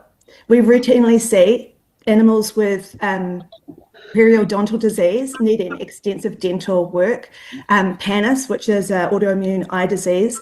Other conditions, we've had three greyhounds come into our care who have been blind. We see tail injuries, digit injuries, pressure sores from confinement. We see, well, most of them are entire dogs requiring desexing. Some of them have pyometra. We also see animals needing orthopedic work. And they all, of course, need significant time, patience, and rehabilitation. Hoo-Ha has a fully operational veterinary clinic, and we estimate that each greyhound we see requires an average of $1,000 to $1,500 in medical care on arrival, and this is at cost price. But what concerns us deeply is, instead of working collaboratively with experienced rescue organisations, the industry has chosen a narrative of mistrust and control. We have experience of this type of control. We've seen it before, where dogs are held tightly, sometimes hidden, rather than being given opportunity. For example, we are increasingly approached by whistleblowers, and although that's perhaps not relevant anymore because everyone's chosen a path forward, one of the most disturbing patterns we have seen is injured or retired greyhounds being kept in crates, sheds, or garages, out of sight. They're not dead, so the statistics look better, but they have not been rehomed. They're just in hiding. So we're asking, what life is that for those greyhounds? Through the process to end greyhound racing, organisations like Hoo-Ha, the SPCA, who actually deserve much more credit than they're being given for caring, Dogwatch and other organisations, we're all capable of helping to support and manage this transition. And I want to be clear, this is what we do. We all do this professionally. Hoo-Ha has 20 staff, a vet team, obviously a proven track record, We have the capacity to work with the trainers and the agencies to relieve the burden and give these animals a future. We also have proven track record for setting up highly functional pop-up shelters capable of housing up to 1,000 animals. Every day we manage flow, we manage consequences of industry, and we know how to handle it. New Zealanders are extraordinary, and when these dogs become available, people will step forward. I've seen this time and time again in my 40 years in animal welfare. This does not need to be a us versus them. It can be a collaboration. It can be trust. It can be kinder than what's happening now. One thing Just I've going to learned. interrupt you there for a minute, That's Caroline. okay. We're running out of time, and I've got Go me. a number of questions lined up. So if I could start with you, Steve. Let's just do the questions. Yeah, brilliant. Thank you. Good one, Carolyn. And thank you so much for your substantive submission and all your amazing work. Can I interpret from what you're saying that you don't have a problem with the existing rehoming groups from the industry side also doing that work? Or you think it should be exclusively Hoo-Ha, Safe Dog Watch and SPCA? For me personally, it's all let's get in there and get amongst it. Right. I think it would be lovely if everyone understood.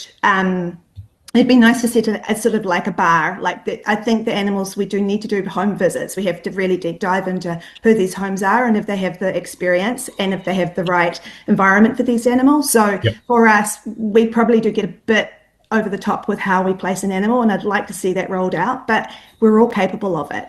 Yeah, so the Great Mates program's all good from your point of view. Yeah, absolutely. I think we all work together. Thank you. Rachel. Yeah, thank you, Chair. Thank you, Carolyn. Question I've got is, thanks just for the information on the number of dogs you've rehomed. How many of them have had to come back into your care if they've had to be, they've found that it hasn't been suitable for the house or for the family? Have you got an idea on that? Yeah, I think maybe 2. Honestly, I'm racking my brain. There was a situation. Yeah, I know I definitely remember one scenario where the dog needed to come back. The home wasn't the home we thought it was, and then that dog got rehomed again to a great home. And then I think there was a health issue one as well. But yeah, no, they generally, if you do the job right, unless there's other circumstances, they stay. People love them. Thanks very much, Caroline.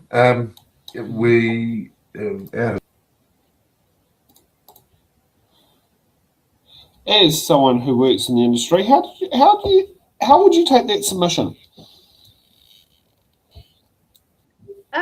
I have a lot of words.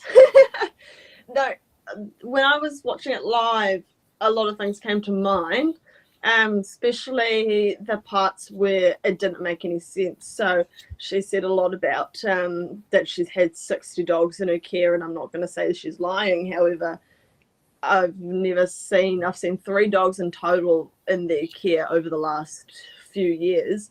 And I'm pretty sure majority of them were returned from, so they had gone into a home. The home had obviously realized that all Greyhound rehoming organizations have a policy where you can return the dog if your circumstances change, and they surrendered them to Hoo-Ha. So Hoo-Ha did rehome them that way, but the dogs were already desexed in that. But the biggest part that doesn't make sense to me is that they're saying that, say they have had 60 dogs come into their care.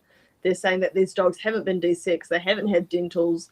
They're saying that these dogs have severe pannus, which makes no sense because no greyhounds can be rehomed or given to someone without a greyhound training license if they're not desexed, or greyhounds do need to have a full dental workup, be vaccinated, have things like pannus taken care of.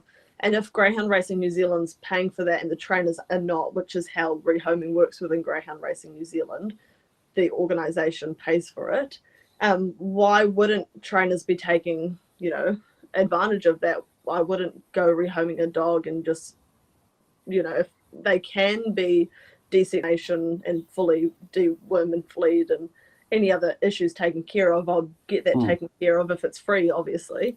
And I'll do it myself if I had to pay for it anyways, but it makes no sense because it's illegal to do that. So it's impossible for her to have these dogs entire, for one.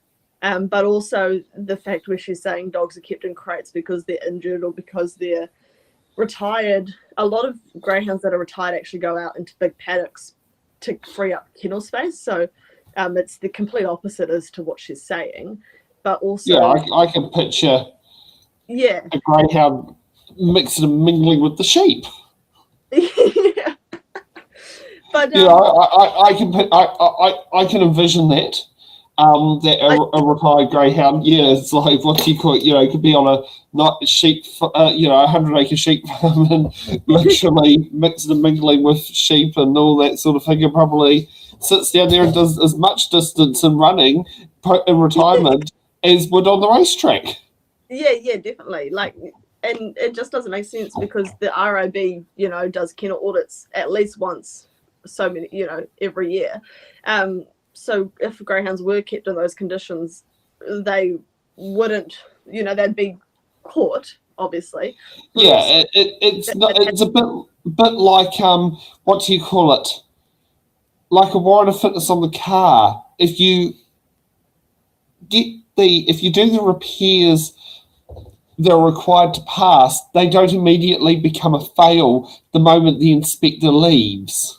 Yeah, and it would mean that you'd have to have those kennels that are up to standard to put the dogs into. So why would you then go and put them in a crate? It doesn't make any sense. Yeah, it's basically saying, why would you go into a warrant fitness place with 8mm tyres and then sit there, go out and then replace them with bull ones? Yeah, exactly. Exactly. I think that's a great way for those who don't understand. That everyone can relate to that one. Yeah. I don't think I've ever done that in my life, but I have had that happen, not quite in that context. The vehicle was in the process of being written off. oh, okay, yeah. So the tires were transferred to my brother's car, the good tread ones. Yes, yeah, I get you. Yeah, but they weren't quite 8mm tread. They were like 4. Yeah, no, He had a couple of 2s. yeah. You know, which 2s are legal, but 2s don't last long. 2s aren't great if you're driving through surface water, whereas 4s are like 4mm tread's better, and 8mm even better. Oh yeah, exactly. You'd be wanting to steal those back. Oh yeah. I mean, I do a lot of driving myself, and the difference in the tread and tires can absolutely change an experience with driving. It absolutely does change an experience, particularly like we've got this, Wellington with the hills, wet surfaces, all that sort of stuff. Yeah. Yeah. Oh, let's get on to the next submission there, which is New Zealand's Companion Animal Blood Bank Limited. Yeah. God, that sounds complicated, confusing. Yeah, it is. But it makes sense if you watch it. Of time, unfortunately, but thanks very much for taking the effort to submit and come down and submit in person. Now, the next submitter is Paul Mitchell from the Animal Companion Blood Bank, the New Zealand Companion Animal Blood Bank, and Suze will chair if that's the case.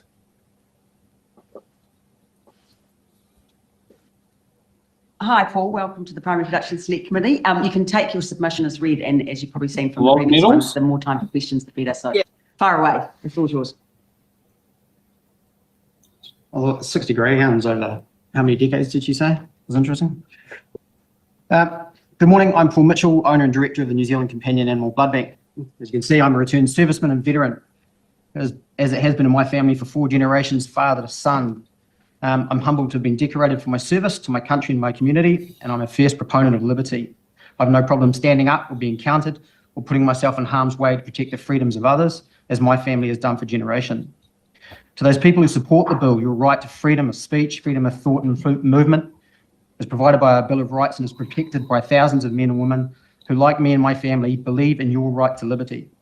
Our Bill of Rights entitles you to the opportunity of a vocation of your own choosing.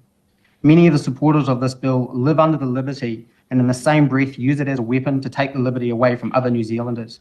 You have the impertinence to cajole and harass New Zealand citizens, believing you're somehow superior, and claim a moral high ground to belittle and bully your fellow New Zealanders. Supporters of this bill are attempting to persuade government what vocations other people should and should not be allowed to choose for themselves. You use the liberty provided to you to steal away the liberty from your countrymen. Today, I represent myself and New Zealand Companion Animal Blood Bank. I have a conflict of interest in that my business is related to the greyhound racing industry. We are reliant on the industry and work in symbiosis with it. If the greyhound racing industry goes, the breed will go and we will go. 26 years of the blood bank will close. It will be the end of us. The blood bank produces about $100,000 a year in revenue. Its profits are around the 35% mark. We've produced over 1,000 units of blood and 2,000 units of plasma in the last 6 years. A conservative estimate is about 1,000 transfusions given to canine patients that need it and whose lives have been extended by the existence of the greyhound racing industry. We exclusively use greyhounds, and there's good clinical reasons for that. I'm 49 years old. I've been out of paid employment and running my own business for the last 8 years. So I'm wondering what work I'll do. I'm wondering who will hire me. I've got 2 sons, 7 and 4. I can't afford to lose $30,000. I will absolutely lose my home, that's without question. That's in direct contradiction of what Mr. Peters' own party policy and principles suggest that he wants for New Zealanders. He's going to take me out of my home. People are conflating commercial greyhound and horse racing with injury causation. Of the animals owners in the room, which is probably 80%, have any of you had an animal experience an injury that wasn't incurred during a horse or dog race? Living things sustain injury. It's a gross simplification to say that racing is causative of injuries. Animals get injured and killed daily, well away from commercial racing.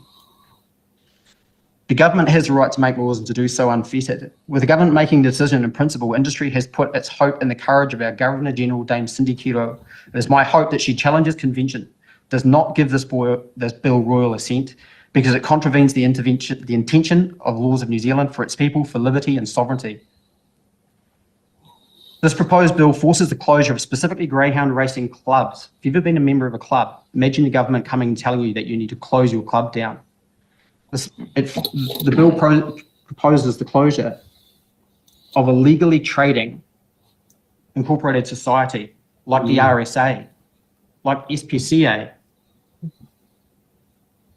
And if you let that through, it's just the thin end of the wedge. If government decides that they can do it better and says, well, we're just going to set up an animal welfare ministry, if it passes this legislation, then it has the power to pass legislation anyway to force the closure of a legally trading company that's as a registered organisation, seize its funds, appoint an agency that then chooses the right to how those funds are then distributed. And I don't think that is the liberty that was intended for New Zealand by our Anzac troops, by our World War II troops, certainly not by my father, not by our Vietnam veterans, not by my service, not by the service of my son. I think when you start moving into people's liberties and choosing what they can and can't do for a job,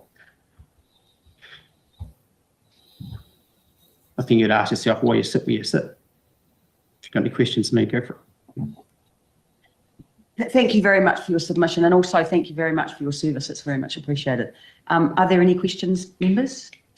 Oh, Cam, sorry. Yeah, thank you, Chair. Thank you, Paul. My question is, in your role involved in blood transfusions, donations, have you come across any statistics for, along the lines of in your submission, injuries that happen outside of racing to companion animals? Is there any database that shows the injuries that you could point the committee to? The place for data collection, you would have to go to each individual private clinic and ask how many patients they see on an annual basis, and that's going to be variable to community, population size, number of clinics in the local. So in other words, we've got in-depth statistics for greyhound racing, but we don't have it for companion animals in the population or animals used in any other industry. Well, I used to own a clinic in Levin, and 80 to 90% of the work that came through the door was public work that is completely unrelated to the greyhound racing industry. So we bought 10% of some of the greyhound work that was in, because where we were based in Levin, Foxton and that sort of stuff, it was an easy go. But 90% of the work that comes through a vet clinic, that came through our vet clinic, was vaccinations, dog that got caught on barbed wire, hit by a car, arbovirus, those types of, all of the other it's a bell curve. So the things that happen most often. Okay, but just to be clear, there's no database. You have to go to every local clinic to be able to try and get that data. Is what you're saying? It'd be interesting to see if the rate of injury outside of racing is exponentially and probably immeasurably higher than it is within the racing codes because it's so strictly regulated. I've actually got a quick stuff on that because in relation to the blood, I understand that Greyhound blood can be used in urgent situations for any other dog when they require. You're exactly right. Much like humans with O negative, which I've got, that can be given to anyone in an emergency situation. Really important. So is there an impact that this is going to have on the future health of dogs? Absolutely. If you consider that we've given maybe 1,000 transfusions to dogs that need it, all of our dogs are what's called DEA 1.1 negative, which is as close to a universal donor as you get. Yeah. So our blood can go to any canine in this country, and we've done xenotransfusions as well, where there's been last ditch effort, where we've given canine blood from a greyhound to a cat, and apparently it runs faster. Look, if you can check it up, it belongs to Sean Johnson of North Shore Critical Care and Veterinary Emergency, and he's done xenotransfusion. Just on that, for example, Sean's invested close to $100,000 on an apheresis machine, which enables him to do what's called treat immune-mediated thrombocytopenia and hemolytic anemia. Now that's if you like, it's kind of like dialysis, but for dogs, and it's close to curative. If he cannot get blood and he cannot get plasma, and we are the only suppliers of blood and plasma in the country in that sort of volume, he can't offer that treatment anywhere. So his investment, as well as any animals that he might treat, cannot be treated. That includes all military dogs. It includes the police dogs that we provided blood for. We provide blood to Massey University, ARC, every emergency and after hours clinic in the country that buys blood. We are the only supplier. It comes from us, and all of our blood comes from the greyhound racing industry exclusively. Thank you very much, Paul. I'm really sorry, but we've reached time, but thank you. That was a very interesting submission. Yeah. No, he did a really very good. Just want to ask, have any of your dogs donated dog blood? Not my ones that are here currently. They haven't. But previously we have had dogs donate blood. But a lot of my friends that work with rehoming, a lot of theirs donate blood, and a really good friend up north, she's constantly donating blood with her dogs as well. But a lot of trainers, yeah. I'll be honest with you, this is something I never actually was expecting to hear. Yeah, it's a big thing that no one really thinks about where the blood sort of comes from, but because greyhounds are pretty much a universal donor, big thing within the racing industry and within the greyhound industry themselves as well. Like a lot of people who greyhounds will get them signed up to donate blood. So if there's a cat or a dog that their local vet calls them and will say this dog needs blood, can X dog come in and help us donate? Yeah, it's so are all greyhounds effectively the same blood type? Yeah. So they have a higher amount of oxygen in their blood, which makes it basically universal. Yeah. I wonder if that same works with humans. Yeah, they're very much built different. Yeah, exactly. No, but the oxygen in the blood actually is a very vital thing. And more oxygen carrying through the blood, I know in the case of humans, actually makes the person more alert, more awake, and less prone to, other sorts of things as well. So, God, we learn all sorts of random stuff on the Auto Paper podcast that we just, I'll be honest with you, didn't have you here tonight, covered the bill. I never would have learned anything like this. No, it's definitely, it's definitely different. Yeah. Yeah. It's like, that random wackiness stuff you never would actually sit there and picture.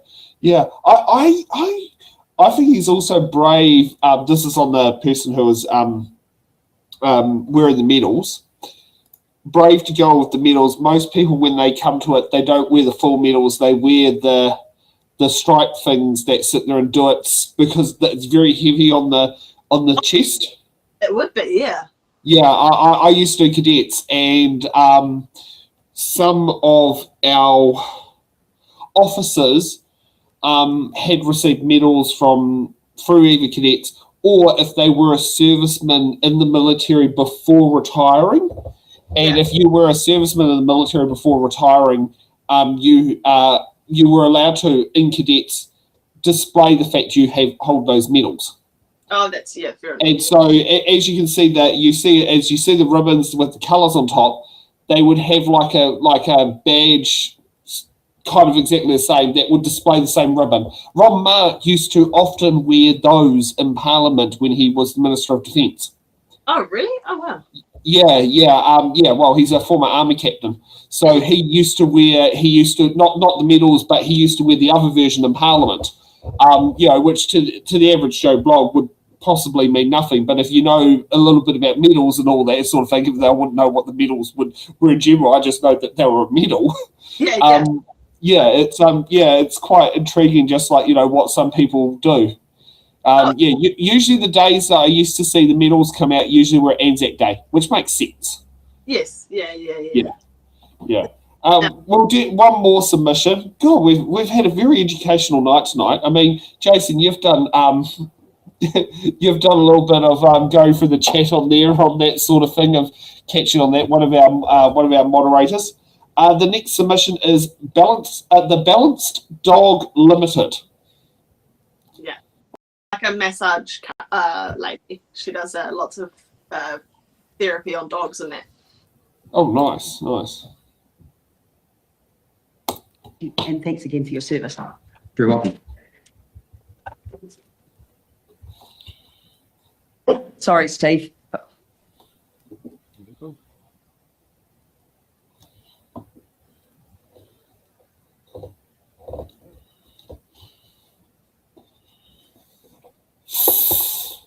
The next submit is by Zoom. Gee, it's taken a while for them to get to the next next submitter. Yeah, I think she was late, if I could remember correctly, but I think she was late.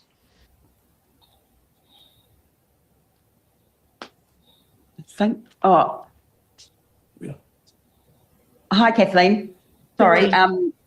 You can take your. I was just waiting for Miles, but I think he's having problems with his internet service. You can take your submission as read, and if you like to leave some time for questions, I'm sure the committee would really appreciate that. Thank you. Yes, good morning. My name is Kathleen Chrisley, and my business is the Balanced Dog based in Christchurch. And I'm going to share my perspective on the ban from several angles, because I am a pet professional. I am a Greyhound mom. I have volunteered for rehoming efforts, and I'm also a foster carer with a specific interest in special needs dogs. I support a ban on Greyhound racing on animal welfare grounds. And I know that you're being lobbied to return to the House to stop the ban, but I believe there is a preponderance of evidence about injuries and risks to the dogs from racing that you simply cannot ignore. Dogs are not statistics. They are sentient beings capable of a range of emotions and with the intelligence of a 2-year-old child. And so if you accept the 2.52% industry statistic about injury, I want you to envisage a test. We will take a small runabout car, say a Suzuki Swift. We'll remove all its airbags, seat belts, windows, and windscreens. And we will place a 2-year-old child of your choosing in the front passenger seat. We will then remote control drive it at racing speed, ensuring that car is bumped, jostled, made to roll and spin, and eventually hit a stationary object like a wall. And I would like you to consider that kind of high intensity injury, assuming the child survives, what also lifelong injuries they may have if they're once deemed rehabilitated. These are the risks that are faced by commercial racing, and it's a major reason why jurisdictions have banned racing before us, but also additional jurisdictions around the world have announced bans since the late 2024 announcement.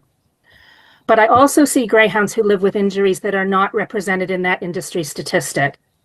These are the repetitive strain injuries, the tendinopathies, and the arthritis. And it is well accepted in the field of canine arthritis management that arthritis is a young dog's disease. Its foundations are laid early in life. So ligament tears and soft tissue strains incurred in high energy environments, which may appear to be healed, are destabilizing. And I could not appear before you today without giving voice to some of the other animal welfare cases I have seen. The dog surrendered by his trainer, a victim of mauling in circumstances unknown, his foreleg frozen in scar tissue. Clearly, veterinary care had never been rendered.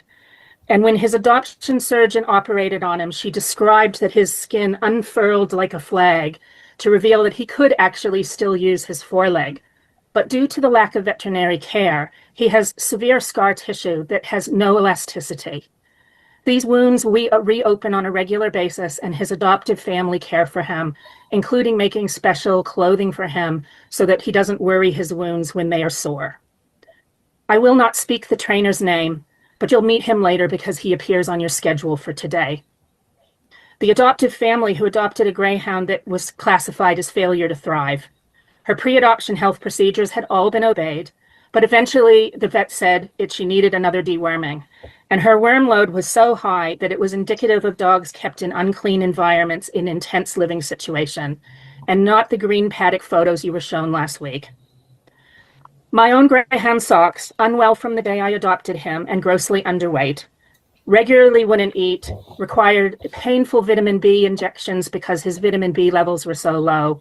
And after medications and ultrasound and various other procedures, he was deemed to have inflammatory bowel disease. And I guarantee you, he did not develop this disease on the day he was surrendered for adoption.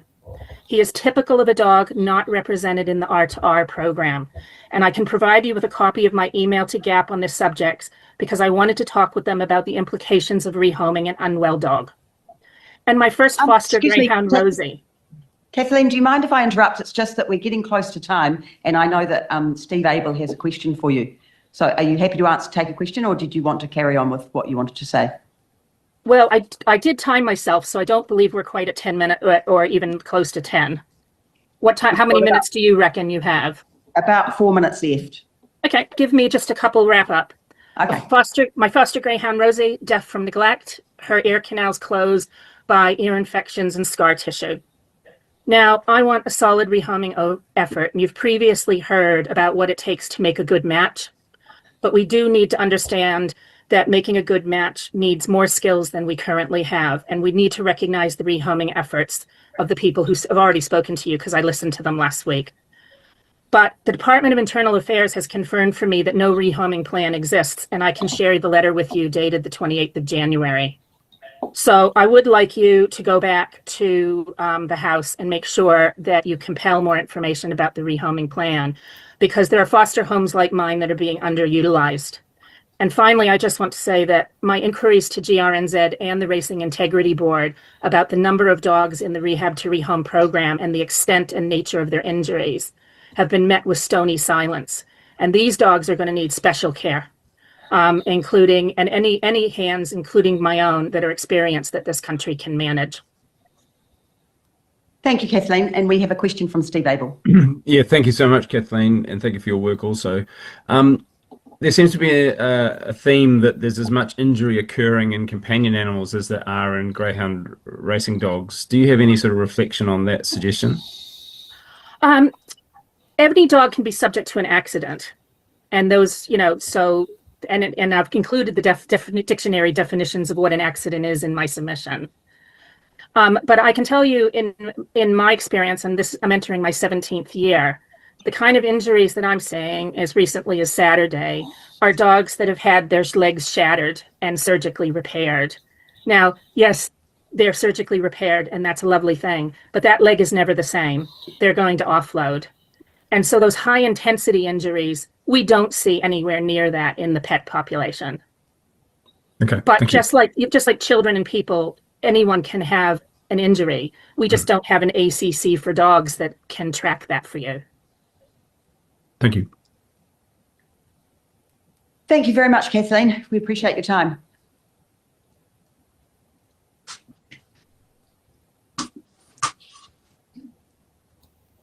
Are we at time, Suze? Oh, well, if you've got another question, we've probably got another minute. But there. Oh, here we. Okay, I've got one other quick one. It's on the rehoming that's already happening.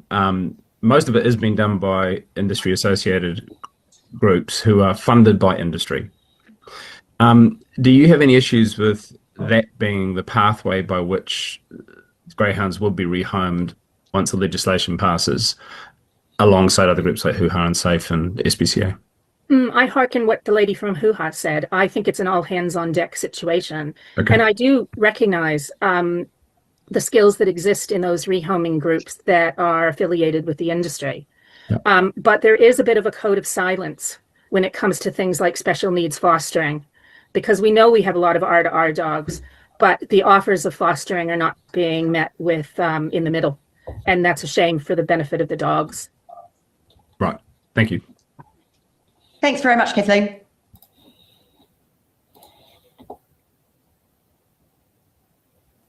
I don't know what you want to say. When I was listening to this live, the initial statement about putting a child in a vehicle took me a bit. I know, and the part that annoyed me is that I like my Suzukis. Yeah. Like I've owned Suzuki Altos, and I currently own a Suzuki APV van, which is the engine-wise, it's got the same engine as the Swift. It's just a completely different type of body, and oh, that was awkward hearing that as a Suzuki car owner. And the comparison between them being a 2-year-old, greyhounds are very intelligent dogs. Obviously, they're not the most intelligent dog, but they definitely don't have the brain of a 2-year-old. They're not like a Jack Russell who will sit there and run out in front of a car. No, they're very intelligent dogs. But I've worked within the rehab to rehoming program, so my aunt runs it up, and I know a lot about it. I'm not going to say that she's lying, because she's obviously not. She's very passionate. I don't have any idea as to the cases that she's talking about. And that's fine. You get the odd case, obviously, that might be more severe. However, she's talking about these dogs needing constant care. A lot of them may be rehomed to a home, say they've had a hock injury, which is a major bone in the Greyhound league. They do a hock injury, they get it surgically repaired, they may have metalwork in it. Generally, the metal is taken out before they're rehomed to avoid any risk of infection or anything. You know, things can happen down the track. When it comes to, say, they have left metalwork in, they've already been rehomed, they've been in that home for, say, 5 years, Greyhound Racing will cover the cost for that metalwork to be taken out, and maybe they need hydrotherapy afterwards. They will cover the cost for that. So they're not going to go into a home and then need all this extra care, and then that costs are going to be dumped onto the owner. Greyhound Racing pays for it. But if there's no Greyhound Racing because we're shut down and all these dogs do go into homes and potentially there is a problem there, there's going to be no funding for the owner. And going to the vet isn't cheap. Like Auntie Susie has a staffy. And this is the first male dog she ever actually got fixed, because she doesn't fix her male dogs as a rule. Omar had crystals in his urethra, and now the good news was Harvard University paid for the tests. But so Susie didn't have to pay that. But if Susie did have to pay that, it would have cost over $1,000. Yeah, oh, easily. I take my Yeah. So, but you know, it's great that you've got that after support care. But if you close down the industry, that after support care is no longer financially stable. Yeah, absolutely. And greyhounds are susceptible to dental disease. It's just within the breed. So my boy has gingivitis. He's always had it. And my girl has what's called cups. It's basically an autoimmune disease where she's allergic to the plaque in her mouth. So they both get yearly dentals. Sometimes they get 6 monthly dentals. So their dentals could run between $600 to $1,500 easily. Obviously, I'd cover the cost for that. And you get a lot of greyhounds that are fine, have good, perfect dental teeth. But then you get the flip side where they might have gingivitis or something going on. It's just within the breed.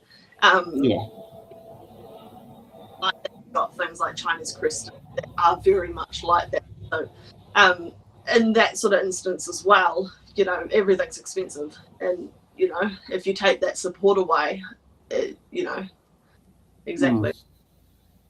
And sorry for those at home, I think a helicopter might be trying to land at Wellington Hospital. Yeah. Or something, yeah, that because that sounds very close, and considering Newtown is not actually that close to the airport, so is that I think that might be a helicopter trying to land at the hospital. Yeah, which that happens. Yes. Yeah, yeah. Okay, we are nearly 10 o'clock, so we'll get to the segment of the submissions that are coming up for you to sit there and put in your submissions on over the next week. Or over the next couple of weeks. The planning bill and natural hazards bill closes on Friday, the 13th of February, one day before Valentine's Day. If you want to sit down there and put a submission on the arms bill and sit down there and possibly, like my father says, suggest the SIS should be the regulator of gun licenses, you got your submission on Monday, the 16th of February. The Crimes Amendment Bill, where Sonny from the dairy can sit down there and want to citizens arrest anyone he accuses of stealing, closes on Monday the 16th of February. If you don't sit there and like that, put in a submission to say maybe you should have to be trained to sit there and do a citizen's arrest. The Building Earthquake-Prone Building Amendment Bill closes Monday the 16th of February. The Infrastructure Funding and Financing Amendment Bill closes on Friday, the 20th of February. And the one that's big for us, the inquiry into the 2025 local body elections, it's in the ballot production, still has yet to start writing their submission, let alone doing it. We've got a lot of things on the cards. Closes on Friday, the 27th of February. So, how have you found tonight's show, Chloe? We've met for the first time. Joined a political panel, what was it, political podcast discussion? How have you found about it? Oh, very good, very good. I think it was a very good experience, very much. I know, and it is. I wish Laura was here because Laura would have found some of the stuff completely fascinating herself as well. Yeah, I'm going to have to sit there and message her and go, it was a very interesting night. Yeah, I'm sure some of them wasn't you expected. No, the blood one was the one I just was not expecting at all, but it was just like, now I'm taking the word on face value. But oh my God, that's pretty damn scary. Yes, yeah, very, very important for those in the community that need blood for their dogs and that. Yeah, absolutely. Yeah.